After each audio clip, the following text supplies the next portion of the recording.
Elon Musk नाम ही काफी है, दुनिया के सबसे अमीर आदमी। वैसे तो किसी न किसी वजह से वो हमेशा ही चर्चा में बने रहते हैं, मगर इस वक्त चर्चा का कारण सोशल मीडिया प्लेटफॉर्म ट्विटर है, जिसे एलॉन मस्क ने खरीद लिया है। पूरी दुनिया में 22 करोड़ से भी ज्यादा ट्विटर के एक्टिव यूजर्स हैं। अब वे दुनिया के सबसे अमीर होने के साथ साथ सबसे प्रभावशाली भी हो गए हैं। उनके पास इस वक्त 20 लाख करोड़ से भी ज्यादा की संपत्ति है, जो कि कई सारे देशों की जीडीपी से कई ज्यादा है, जैसे Colombia, Romania, Finland, New Zealand, Pakistan और भी कई ऐसे देश। इसी से आप अंदाजा लगा सकते हैं उनकी दौलत का।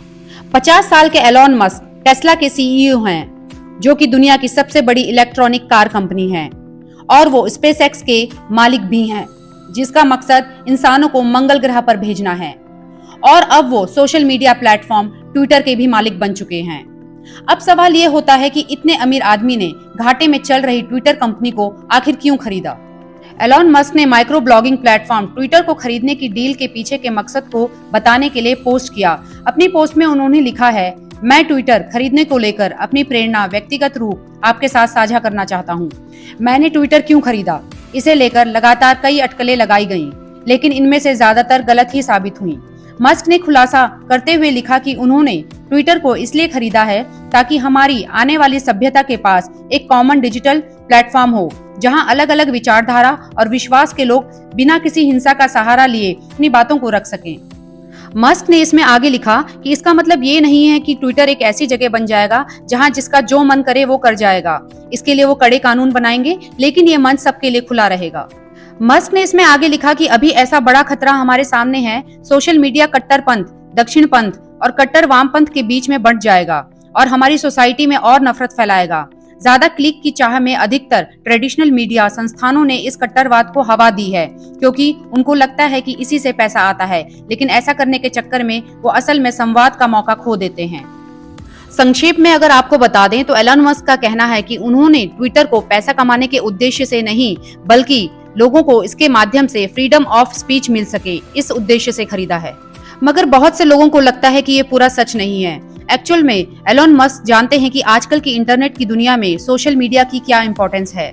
वो इसकी ताकत को समझते हैं। एक ट्वीट इतना ताकतवर हो सकता है कि किसी भी बड़े से बड़े व्यक्ति या किसी बड़ी से बड़ी कंपनी को हिलाकर रख सकता है। एक ट्वीट किसी को बना भी सकती है और किसी को बर्बाद भी कर सकता है। इस तरह से ट्विटर की पावर को वो यूज करना चाहते हैं। इस चिड़िया को वो अपने पिंजरे में कैद कर कर रखना चाहते हैं। और यही भी कहा जा रहा है कि मस्क हमेशा से ही ट्विटर के थ्रू अपनी कारों का प्रचार प्रसार करते आए हैं। वो अपनी कंपनी टेस्ला की कार्स बेचने के लिए किसी तरह की एडवर्टाइजमेंट नहीं करते हैं, बस सोशल मीडिया के थ्रू प्रचार करते हैं। ट्विटर पे उनके 85 मिलियन से भी ज्यादा फॉलोअर हैं, तो वो इसी प्लेटफॉर्म के जरिए अपनी कंपनीज का प्रचार प्रसार करते हैं। अब आप समझ सकते हैं कि उन्होंने इतनी महंगी डील ट्विटर के साथ क्यों करी, जो कि इंडियन रुपीस में 3,37,000 करोड़ रुपए है, जो कि बहुत बड़ी रकम है। एलॉन मस्क ट्विटर को टेक ओवर करने के बाद और भी मुखर हो गए हैं। कमान संभालते ही मस्क ने ट्विटर के सीईओ पराग अग्रवाल समेत और कई बड़े अधिकारियों को बाहर का रास्ता दिखा दिया। समाचार एजेंसी रॉयटर्स ने इस मामले से जुड़े लोगों के हवाले से बताया, सीएफओ नेट सेगल को और legal affair policy head Vijaya गडे को बाहर का रास्ता दिखा दिया। मस्क ने सोशल मीडिया प्लेटफॉर्म पर फर्जी खातों की संख्या को लेकर उन्हें और ट्विटर निवेशकों को गुमराह करने का आरोप लगाया था। सूत्रों के मुताबिक जब ट्विटर के साथ एलन मस्क की डील पूरी हुई, तब अग्रवाल और सेगल दफ्तर में ही मौजूद थे। इसके बाद उन्हें दफ्तर से बाहर कर दिया गया। हालांकि इसे लेकर ट्विटर, एलन मस्क या किसी अधिकारी की ओर से कोई बयान नहीं आया है। पिछले दिनों कुछ खबर आ रही थी कि एलन मस्क की ट्विटर में एंट्री के बाद कंपनी के कर्मचारियों की नौकरी जा सकती है। वॉशिंगटन पोस्ट ने इंटरव्यू और डॉक्यूमेंट्स के हवाले से कहा था कि मस्क ट्विटर को खरीदने के बाद कंपनी के 75% कर्मचारियों को बाहर निकाल सकते हैं। इसी तरह की लेटेस्ट अपडेट के लिए चैनल को लाइक और सब्सक्राइब जरूर करें। धन्यवाद।